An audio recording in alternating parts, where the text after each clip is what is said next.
وتقيم الصلاة بوضوء كامل لوقتها وتؤتي الزكاة. نحمده ونصلي على رسوله الكريم اما بعد فاعوذ بالله من الشيطان الرجيم بسم الله الرحمن الرحيم يا ايها الذين امنوا استعينوا بالصبر والصلاة ان الله مع الصابرين صدق الله العظيم. رب اشرح لي صدري ويسر لي امري واحلل عقدة من لساني يفقهوا قولي. صلاح کے موضوع پہ ہمارے دروس جاری ہیں اور گزشتہ 1 یا 2 ہفتوں سے ہم نماز کی حکمت کے اوپر بات کر رہے ہیں. یہ بات آپ لوگوں کے علم میں آ چکی ہے کہ نماز ہو یا ایز اے ہول عبادت ہو، اس کی جو اصل حکمت قرآن میں بیان کی گئی ہے وہ اللہ کا شکر ہے کہ ہم اللہ کی نعمتوں کا اعتراف کریں، اور حل جزاء الاحسان الا الاحسان کے اصول کے تحت کہ ہم اس کے ایسے شکر گزار بندے بن جائیں کہ ہم مکمل اطاعت اور مکمل محبت اختیار کر کے اس کے عبادت گزار ہوں. لیکن یہ بات ہم اچھی طرح سے جانتے ہیں، یہ ہماری آبزرویشن میں ہے کہ اس دنیا کے اندر عموماً انسان کو بہت سارے برے حالات سے بھی سابقہ پیش آتا ہے. وہاں پر ایک عام انسان، ایک کمزور انسان عموماً نعمتوں کے بجائے جو تکلیفیں اس کے پر آتی ہیں اس کے پر وہ سوال اٹھانا شروع کر دیتا ہے کہ ایسا میرے ساتھ کیوں ہو رہا ہے. تو یہاں پر دیکھیں پھر قرآن کا ایک بہت اہم فلسفہ اور قرآن کی ایک بہت اہم حکمت سامنے آتی ہے. وہ یہ ہے کہ اللہ تعالیٰ نے یہ دنیا بنائی کس مقصد کے لیے ہے. وہ مقصد اللہ تعالیٰ نے قرآن میں بالکل واضح کیا. اگر ہم اس مقصد کو آنکھوں کے سامنے نہیں رکھیں گے تو یہ اس دنیا کے جو اتار چڑھاؤ ہیں، اس کے اندر جو مصیبتیں آنا ہے، اس کے اندر جو آزمائشیں آنا ہے، اس کے اندر جو ناانصافیاں اور ظلم ہے، ہم اس کی کوئی توجیہ نہیں کر سکیں گے. لیکن قرآن اس کے بارے میں بالکل واضح ہے کہ یہ دنیا اللہ نے ایک امتحان کے طور پہ بنائی ہے، جس کے اندر اچھے اور برے حالات میں وہ لوگوں کو آزما رہا ہے. دیکھیں سورۃ الملک کے اندر الفاظ ہیں تبارک الذی بیدہ الملک، بہت بابرکت ہے وہ جس کے ہاتھ میں کہ بادشاہی ہے، وہ ہوا علی کل شیء قدیر، اور وہ ہر چیز کے اوپر قادر ہے. الذی خلق الموت والحیات لیبلوکم ایکم احسن عملا، اور اس نے تخلیق کیا موت کو اور حیات کو تاکہ وہ یہ دیکھ لے کہ کون ان میں اچھا عمل کرنے والا ہے. وہ ہوا العزیز الغفور، اور وہ عزیز ہے اور وہ غفور ہے. تو یہ جو آیت میں نے آپ کے سامنے رکھی، یہ ضربۂ سلام ہے کہ یہ زندگی کا مقصد ہماری آزمائش ہے. زندگی ہے، پھر موت ہے، اور اس کے درمیان آزمائشیں ہیں. یہ سب میں اللہ تعالیٰ ہمیں آزما رہا ہے یہ دیکھنے کے لیے کہ ایکم احسن عملا، کہ کون ہے ان میں سے جو کہ اچھا عمل کرتا ہے. اس آزمائش کا مقصد جیسے قرآن میں کئی جگہ پر آ چکا ہے، ایمان کا جو دعویٰ کیا ہے لوگوں نے وہ کھرے اور کھوٹے میں تمیز کر دے، یعنی کہ ایمان واقعی دل کے اندر اترا ہے یا کچھ مصلحتوں کی وجہ سے یہ صرف ایمان لے کر آ گئے. دیکھیں سورۃ العنکبوت کی آیت ہے الف لام میم احسب الناس ان یترکوا ان یقولوا آمنا وهم لا یفتنون، کہ کیا لوگوں نے یہ سمجھ رکھا ہے کہ وہ اتنا کہنے پہ چھوڑ دیے گئے کہ ہم ایمان لائے اور ان کو آزمایا نہیں جائے گا. وَلَقَدْ فَتَنَّا الَّذِينَ مِن قَبْلِهِمْ، یہ تو اللہ کی سنت رہی ہے کہ اس نے پچھلے لوگوں کو بھی آزمایا ہے. فَلَيَعْلَمَنَّ اللَّهُ الَّذِينَ صَدَقُوا وَلَيَعْلَمَنَّ الْكَاذِبِينَ، اللہ تعالیٰ تو یہ جان کے رہے گا کہ اپنے اس ایمان کے دعوے میں کون سچا ہے اور کون جھوٹا ہے. تو اس لیے یہ آزمائشیں آتی ہیں جس کو کہ قرآن نے فتنہ کہا ہے، اور اس کے اندر ہماری آزمائش ہوتی ہے خاص طور پہ ہمارے ایمان اور اللہ کے اوپر توکل کی. سورۃ الانبیاء کے اندر بھی ایک نہایت ہی خوبصورت آیت ہے اس موضوع کے اوپر کہ کل نفس ذائقۃ الموت، ہر نفس نے موت کا مزہ چکھنا ہے. وَنَنَبْلُوَكُمْ بِالشَّرِّ وَالْخَيْرِ فِتْنَةً، اور ہم تم لوگوں کو آزما رہے ہیں اچھے اور بری آزمائش میں. وَإِلَيْنَا تُرْجَعُونَ، اور ہماری طرف سب کو لوٹ کر آنا ہے. گویا ہمیں اس دنیا کے اندر اچھے حالات بھی پیش آئیں گے، برے حالات بھی پیش آئیں گے. اچھے حالات پیش آئیں گے، ہمیں اللہ کی نعمتوں کو ریکگنائز کرنا چاہیے، اس کا شکر ادا کرنا چاہیے.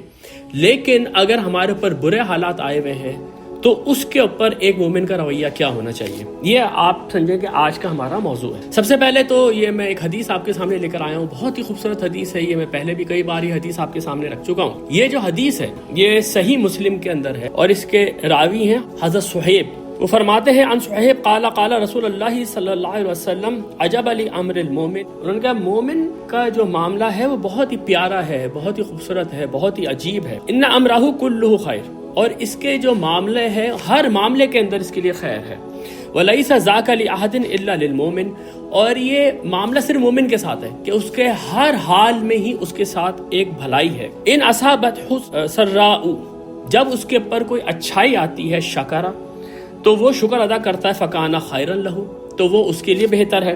وَإِنْ أَصَابَتْهُ الضَّرَّاءُ، اور جب اس کے پر کوئی تکلیف آتی ہے، صبر فکان خیرا لہ، وہ صبر کرتا ہے اور یہ اس کے لیے بہتر ہے. تو آپ اس بات کو جان لیں کہ اس دنیا کے اندر ہمارے رویے سے دو ہی چیزیں صادر ہونی چاہیے. اگر اچھے حالات ہیں اللہ کا شکر ادا کرنا ہے، اور اس کا جو الٹیمیٹ مینیفیسٹیشن ہے وہ اللہ کی عبادت ہے، اسی کے لیے ہم نماز پڑھتے ہیں. اور دوسرا اس کا فیسٹ یہ ہے کہ ہمارے پر آگے برے حالات، وہ جو برے حالات ہیں اس کے اندر صبر کرنا ہے. یہ آج کا موضوع ہے، صبر اور صلاح. صبر کے اندر بھی جو اصل ہتھیار میرے پاس ہے وہ نماز ہے. نماز مجھے شکر بھی سکھاتی ہے، نماز مجھے صبر بھی سکھاتی ہے. اس لیے یہ بات ہم جانتے ہیں کہ قرآن میں کتنی ہی جگہوں کے اوپر نماز اور صبر کو ایک ساتھ جوڑا گیا ہے. ایک آیت تو میں نے بھی آپ کے سامنے پڑھی تھی، یا ایھا الذین آمنوا استعینوا بالصبر والصلاۃ، اے لوگو جو ایمان لے کر آئے ہو مدد مانگو نماز سے اور صبر سے. یہاں پر اس کو جوڑ دیا. یہ آیت ابھی میں تھوڑی دیر بعد آپ کے سامنے پھر لے کر آؤں گا. اب دیکھیں انسان کی جو سرشت ہے اس کے اوپر اشارہ کر کے سورہ معارج کے اندر اللہ تعالیٰ نے نہایت ہی خوبصورت چیز بیان کی ہے، جس سے کہ نماز اور صبر کا جو رشتہ ہے اور واضح ہوتا ہے. یہ فرمایا گیا ہے کہ ان الانسان خلق حلوعا، انسان جو ہے بڑا تھڑلا پیدا کیا گیا ہے. اذا مسہ الشر جزوعا، جب اس کے پر کوئی مصیبت آتی ہے گھبرا جاتا ہے. واذا مسہ الخیر منوعا، اور جب اس کے پر کوئی خیر آتی ہے تو وہ ہاتھ روکتا ہے، یعنی کہ لوگ میں نہیں خرچ کرتا. الا المصلین، سوائے مسلین کے، یعنی کہ نماز پڑھنے والوں کے. نماز پڑھنے والوں کے اندر یہ تھڑلا پن نہیں ہوتا، ان کے اندر ایک میچورٹی اور ایک ان کے اندر گہرائی ہوتی ہے. تو اس لیے صبر اور نماز ان کا آپس میں چولی دامن کا تعلق ہے. یا ایھا الذین آمنوا استعینوا بالصبر والصلاح ان اللہ مع الصابرین، اے لوگو جو ایمان لے کر آئے ہو مدد مانگو اللہ سے نماز اور صبر کے ذریعے، اللہ صبر کرنے والوں کے ساتھ ہے. سورۃ الاعراف میں یہ حضرت موسیٰ علیہ السلام کا ایک قول نقل ہے، جس میں آپ دیکھیں کہ نماز کی اہمیت ایک دوسرے اینگل سے ہمارے سامنے واضح ہوگی. حضرت موسیٰ علیہ السلام اپنی قوم میں اس وقت ہیں جب کہ ان کے اوپر بہت شدید آزمائشیں ہیں، فرعون کا شدید ظلم ہے، اور موسیٰ اور حضرت علیہ السلام جو ہے ان کے درمیان موجود ہیں. تو اب وہاں پر موسیٰ علیہ السلام ان کو تلقین کر رہے ہیں، اور یہ آیتیں اس لیے بھی بہت خوبصورت ہیں کہ مکے کے اندر مسلمانوں کے ساتھ بھی یہی سب کچھ پیش آ رہا تھا، تو ان کو بھی اسی طرح کی تلقین کی جا رہی تھی قرآن کے ذریعے، نبی اکرم صلی اللہ علیہ وسلم کی زبان کے ذریعے. اور اس کے بعد جو قرآن میں موسیٰ علیہ السلام کے واقعات آ رہے تھے وہ بھی اس لیے آ رہے تھے.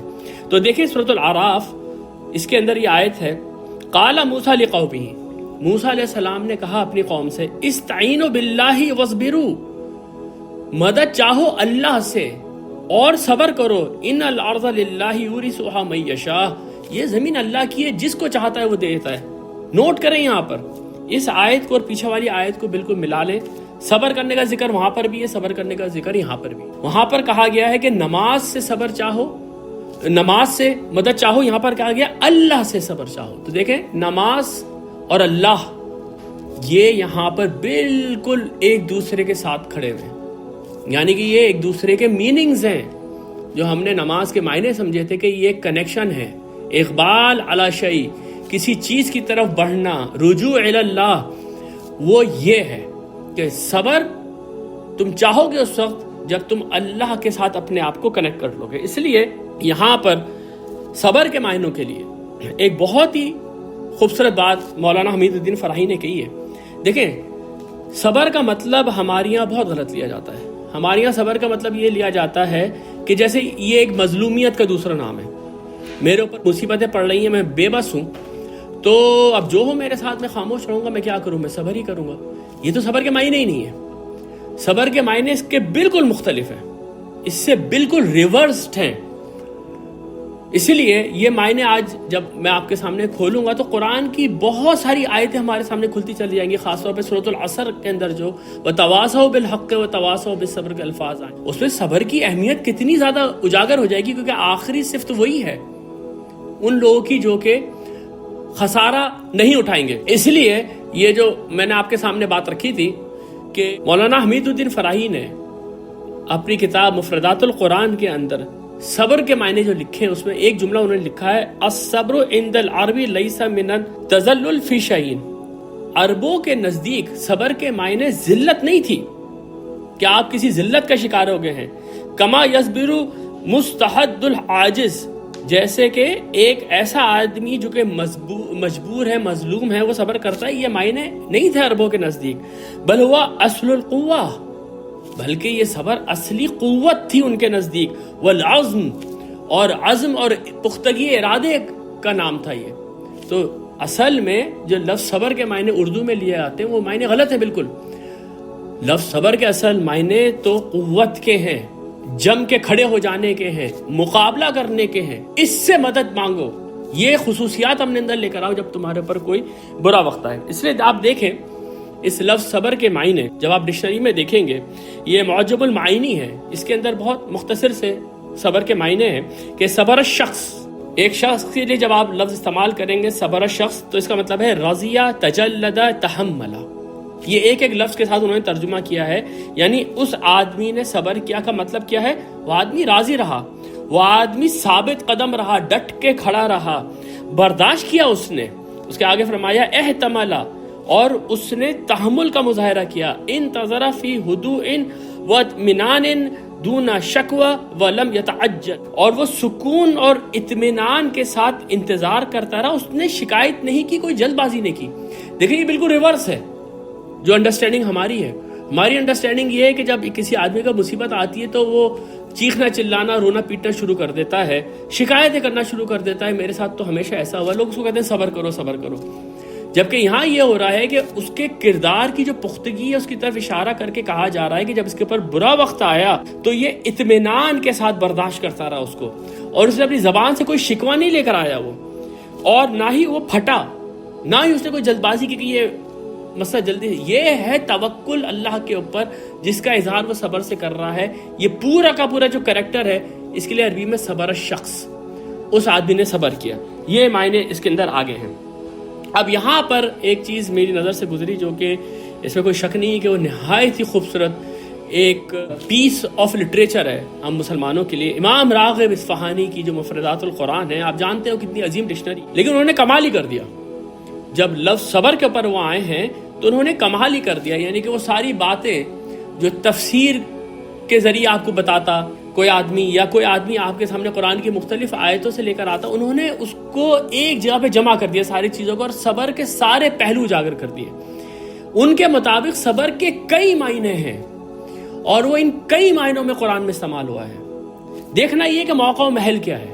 وہ موقع و محل جب آپ دیکھیں گے تو آپ وہاں پر لفظ صبر کے صحیح معنی انڈرسٹینڈ کر سکیں گے۔ دیکھیں وہ کہتے ہیں الصبر، صبر کیا ہے؟ حبس النفس علی ما یقتضیہ العقل والشرع۔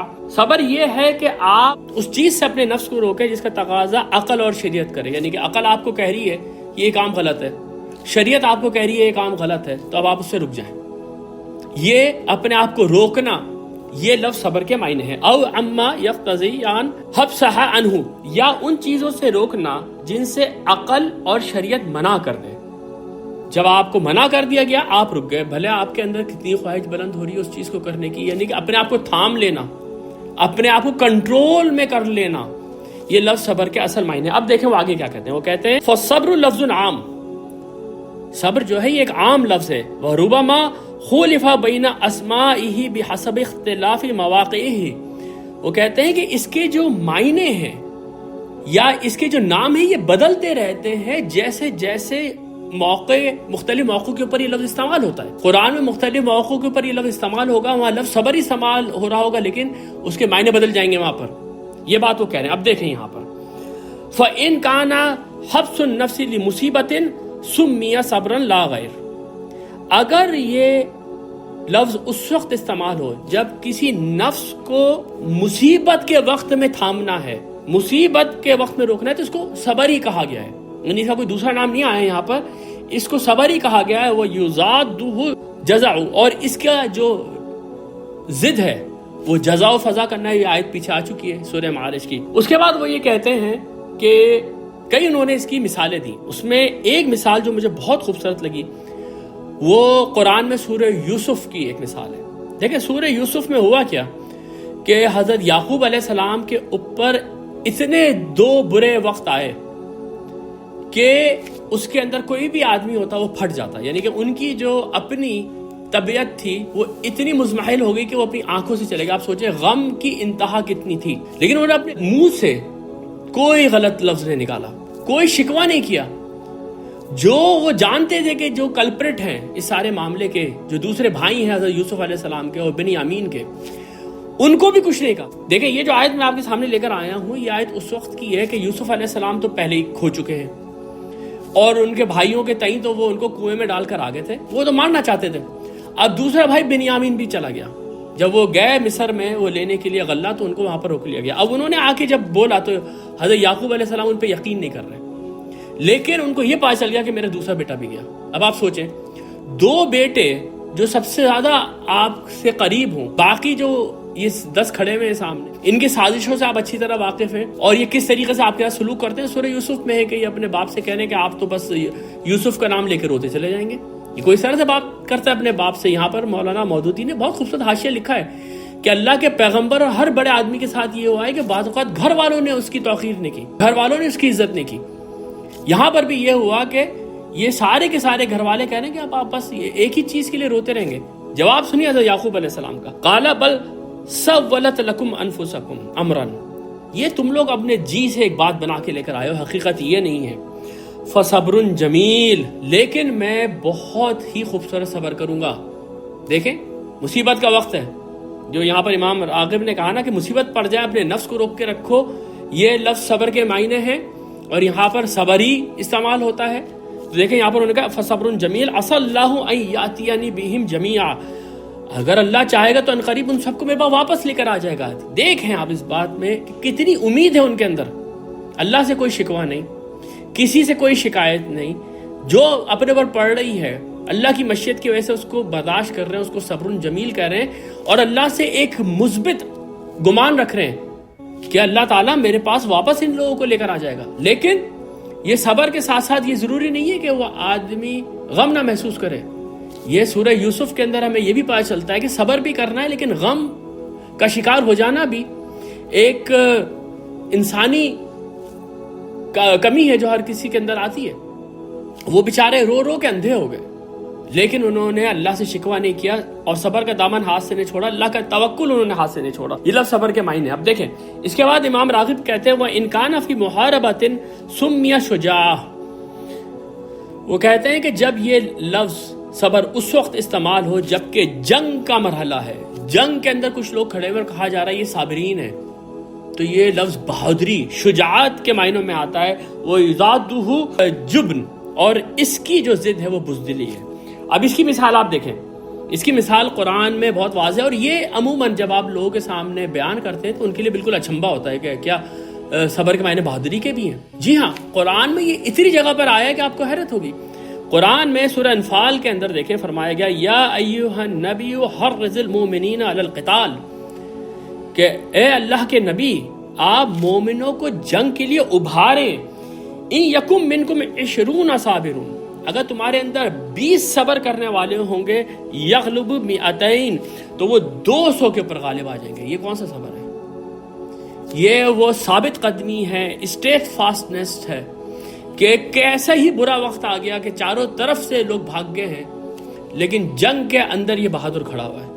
اگر ایسے 200 لوگ ہوئے نا تمہارے پاس, ایسے 20 لوگ ہوئے تو 200 کے اوپر غالب آئیں گے. وہیں یکم منکم 100, اور اگر تمہارے پاس ایسے 100 لوگ ہوں گے یغلبوا 1000, تو وہ 100 کے اوپر بھاری ہوں گے. من الذین کفروا, جن لوگوں نے کفر کیا, بانہم قوم لا یفقہون, کیونکہ یہ جو کافر ہیں یہ وہ قوم ہے جو جانتی نہیں ہے. یعنی کہ اصل جو جرت اور بہادری اور مورال اور ثابت قدمی جو جنگ کے اندر آتا ہے وہ اللہ کے اوپر ایمان سے آتا ہے, وہ اللہ کے دیے ہوئے وعدوں کے اوپر یقین سے آتا ہے کہ اگر ہم اللہ کے راستے میں شہید ہو گئے تو اللہ تعالی ہمارے لیے بہترین جنتیں فراہم کرے گا اور ہمیں عمدہ رزق دے گا. تو اس لیے ڈٹ کے کھڑے ہوئے ہیں اور وہ پیچھے نہیں ہٹ رہے. اسی طریقے سے دیکھیں یہ ایک واقعہ سورہ بقرہ میں آیا جس وقت کے مسلمانوں کی جنگ ہونے والی ہے کافروں سے، پہلی جنگ جس کو جنگ بدر ہم کہتے ہیں، اس کے اندر بھی مسلمان بہت قلیل تعداد میں تھے اور سامنے ایک بہت بڑا لشکر آ رہا تھا. لیکن قرآن کی خوبصورتی دیکھیں کہ اس جنگ سے پہلے قرآن نے اس کا بلو پرنٹ سامنے رکھ دیا تھا کہ ایک ایسا واقعہ پہلے ہو چکا تھا بنی اسرائیل کے اندر، جس کے اندر حضرت طالوت ایک لشکر لے کے چلے تھے اور ان کا مقابلہ ایک بہت بہادر اور ایک بہت جری اور ایک بہت ہی خطرناک قسم کے پہلوان سے ہونا تھا جس کا نام جالوت تھا. اب یہ اپنے لشکر کو لے کے جا رہے ہیں، ان کا لشکر کم ہے، اس کا ایک بہت بڑا لشکر سامنے ہے. تو یہ ان میں سے جو لوگ صبر کرنے والے نہیں تھے ان کے تو ہاتھ پیر کانپ گئے. لیکن قال الذین یظنون انہم ملاقو اللہ، وہ لوگ ان میں جو کہ اس بات کا یقین رکھتے تھے کہ وہ جا کے اللہ سے ملیں گے ایک دن، انہوں نے کہا کم من فیۃ قلیلۃ غلبت فیۃ کثیرۃ باذن اللہ. کتنی دفعہ ایسا ہوا ہے کہ ایک چھوٹا سا گروہ ایک بہت بڑے گروہ کے اوپر غالب آ گیا اللہ کے اذن سے. واللہ مع الصابرین، اللہ صبر کرنے والوں کے ساتھ ہے. یعنی جو اس جنگ کے اندر بہادری سے ڈٹ کے کھڑے ہو جائیں اللہ تعالیٰ ان کا ساتھ دیتا ہے. یہ تھوڑی کہ تم جنگ شروع ہوئی اور تمہارے اوپر آسمان سے فرشتے اتر گئے اور تم کو کچھ نہیں کرنا پڑا. نہیں، تم کو اپنا جو کور ہے وہ دکھانا پڑے گا، تمہیں اپنا کریکٹر وہاں دکھانا پڑے گا، پھر اللہ کی مدد بھی آئے گی. وَلَمَّا بَرَزُوا لِجَالُوتَ وَجُنُودِهِ، اور جب وہ آمنے سامنے ہوئے جالوت کے اور اس کے لشکر سے. اب آپ دیکھیں منظر سامنے لے کر آئیں کہ ایک چھوٹا سا لشکر کھڑا ہوا ہے مومنوں کا اور سامنے ایک بھاری بھرکم آرمی کھڑی ہوئی ہے. اس کے بعد یہ لوگ کہہ رہے ہیں قالوا ربنا افرغ علینا صبرا وثبت اقدامنا. کیا ہی خوبصورت یہ آیت ہے کہ انہوں نے اس وقت کہا کہ اے ہمارے رب تو ہمارے پر صبر کا فیضان کر دے. یہ کون سا صبر ہے جس کا فیضان مانگ رہے ہیں کہ اس وقت ہم یہاں سے پیٹ پیر کے نہ بھاگیں، ہم خوف زدہ نہ ہوں، بلکہ ہم شجاعت کے ساتھ لڑیں. اور اس کی تفسیر خود کر دی آگے آیت نے، وثبت اقدامنا، ہمارے پیروں کو جما دے، ہمارے پیر نہ کھڑ جائیں. وانصرنا علی القوم الکافرین، اور اس کافر قوم کے خلاف ہمیں نصرت عطا فرما. تو صبر کے ایک معنی شجاعت کے بھی ہیں، بہادری کے بھی ہیں. اس کے بعد وہ یہ کہتے ہیں وہ ان کان فی نائبۃ مسجرۃ سمی رجب الصدر، اگر کسی تکلیف دہ معاملے میں یہ استعمال ہوگا تو اس کے معنی ہوں گے رجب الصدر، یعنی کہ کشادہ دلی. آپ کے سامنے ایک بہت ہی کریہا معاملہ آ رہا ہے، آپ کو پسند نہیں آ رہا، لیکن آپ جو ہے کشادہ دل سے اس معاملے کو ہینڈل کر رہے ہیں، یہ بھی صبر ہے. وہ ذاتہ زجر، اس کا جو ضد ہے وہ تنگ دلی اور جھنجھلاہٹ میں مبتلا ہو جانا ہے. وہ ان کان فی امساک الکلامی، اگر یہ لفظ اس وقت استعمال ہو جب آپ خاموشی اختیار کریں تو اس کو کہا جاتا ہے سمیہ کتمانن. تو آپ کیا کرتے ہیں، آپ کسی غصے کو، کسی بری بات کو جو دل میں پیدا ہو رہی ہے اس کو چھپا دیتے ہیں. وہ یادہ مزل، اور اس کی جو ریورس ہے وہ ہے کمزوری، یعنی کہ آپ اپنے خلاف کوئی بات برداشت نہیں کر پا رہے ہیں، اگر آپ کے اوپر تانے پڑ رہے ہیں آپ. اور دیکھیں یہی تو وہ چیز ہے جو انبیاء نے ہمیں سکھائی کہ اللہ کے دین کی دعوت میں اور زندگی کے اندر کئی ایسے معاملات پیش آ سکتے ہیں جو تمہیں برے لگیں گے. اس کے اندر اگر تم اپنے آپ کو پھاڑ دو گے، جزا و فضا کرنے لگو گے، سامنے والے کو برا بھلا کہنے لگو گے، تو تمہارا اخلاقی وجود بالکل گر جائے گا نیچے. اگر اس وقت تم اپنے آپ کو تھام لو، یہ لفظ صبر کے معنی. تو یہ تعلیم جو انبیاء نے ہمیں دی ہے، اس کے اندر بھی جو کی چیز ہے وہ صبر ہے. ان ساری باتوں کو جو میں نے آپ کے سامنے کہی ہیں، ان کو خود امام راغب نے اس طرح سے سم اپ کیا ہے کہ وَقَدْ سَمِيَ اللَّهُ تَعَالَى كُلِّ ذَلِكَ صبر. یہ ساری جو اخلاقی قدریں ہیں، ایک انسان کے کردار کے جو اوصاف ہیں، ان سب کو اللہ تعالیٰ نے صبر ہی کہا ہے. وَنَبَّهُ عَلَيْهِ بِقَوْلِهِ، اور اس نے یہ ہمیں خبر دی اپنے قول کے ذریعے سے. اب دیکھیں یہ بڑی کی آیت ہے، یہ مشہور آیت البر جو البقرہ کی آیت نمبر 177 ہے. اس کے اندر وہ لوگ جو کہ نیکوکار ہیں، ان کی جو صفات گنائی جا رہی ہیں، اس کے لیے دیکھیں یہ الفاظ آئے ہیں وَالصَّابِرِينَ فِي الْبَأْسَاءِ وَالضَّرَّاءِ وَحِينَ الْبَأْسِ. یہ صبر کرنے والے ہیں جبکہ ان کے اوپر کوئی مصیبت آ جائے اور ان کو کوئی تکلیف پہنچ جائے، یا جب یہ جنگ کے اندر چلے جائیں. صابرین کے ساتھ یہ تین الفاظ آئے ہیں کہ وہ مصیبت کے وقت میں اپنے آپ کو تھام کے رکھتے ہیں، وہ تکلیف دہ معاملات میں اپنے آپ کو تھام کے رکھتے ہیں، اور وہ جنگ کے اندر ثابت قدم رہتے ہیں.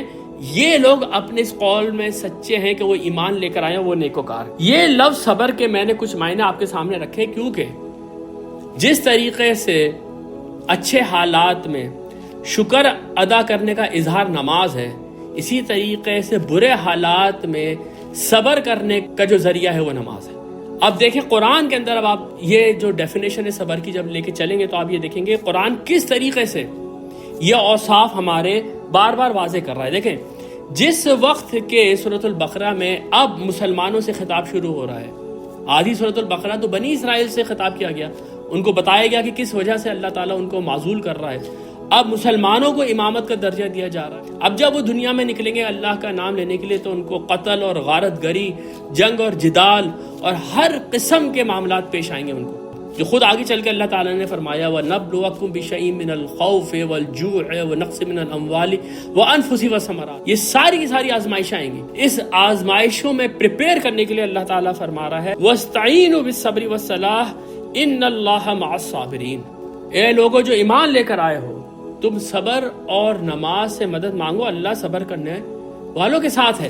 اس آیت کے اوپر امام حمید الدین فراہی دیکھیں کیا خوبصورت نوٹ لکھتے ہیں۔ وہ کہتے ہیں الصلاۃ سنو للصبر، جو نماز ہے وہ صبر کی جوڑواں ہے، اس کی ایک جیسی صنف رکھتی ہے، وہ تحقیق لہو، اور وہ اس کی عملی حقیقت ہے، عملی صورت عملی حقیقت ہے۔ اگر ایک آدمی صبر کرنے والا ہے تو اس کے کردار میں یہ لازمن ہوگا کہ وہ نماز پڑھتا ہوگا۔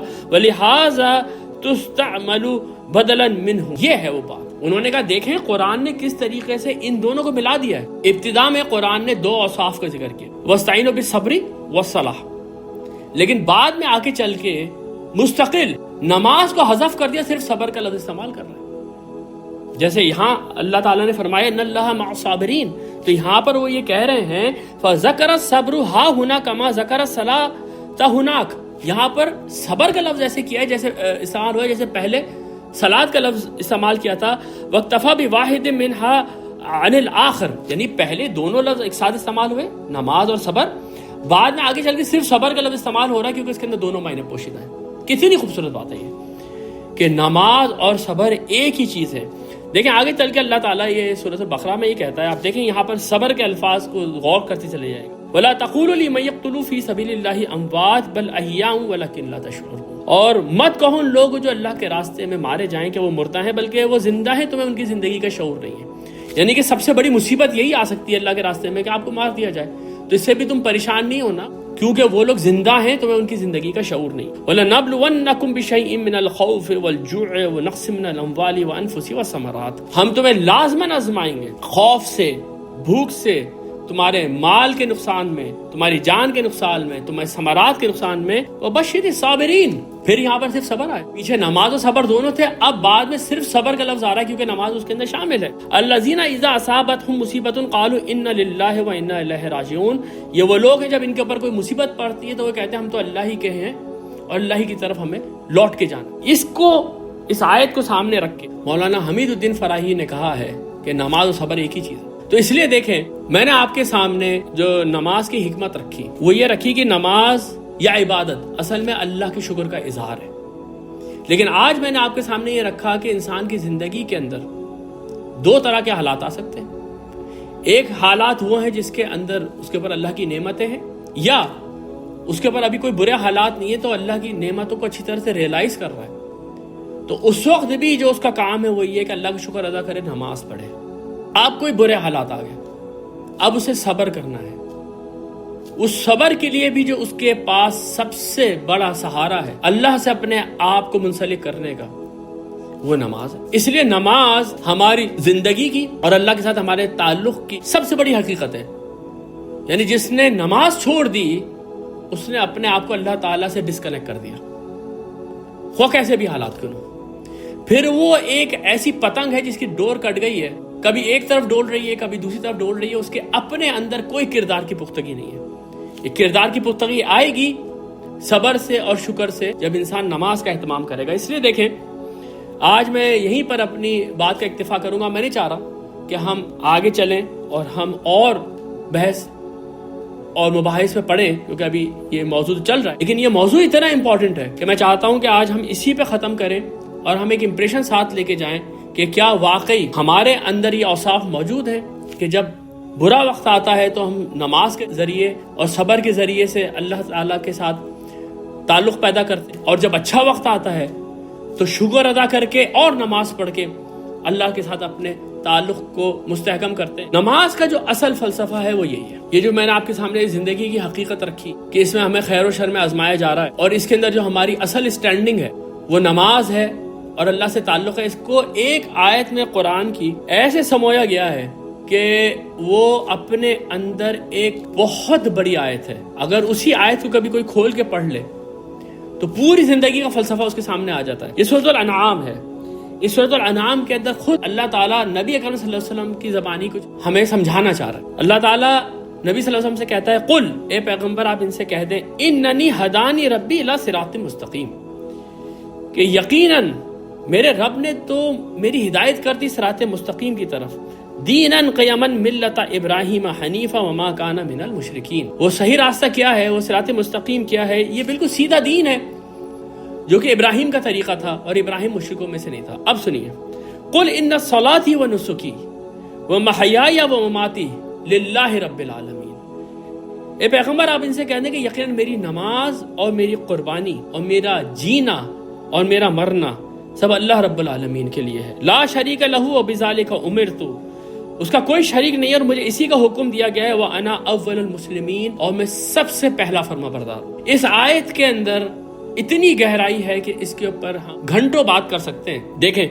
پہلی چیز تو یہ ہے کہ دو چیزوں کو دو چیزوں کے مقابلے میں رکھیں، صلاتی اور محیایا، میری نماز میری زندگی۔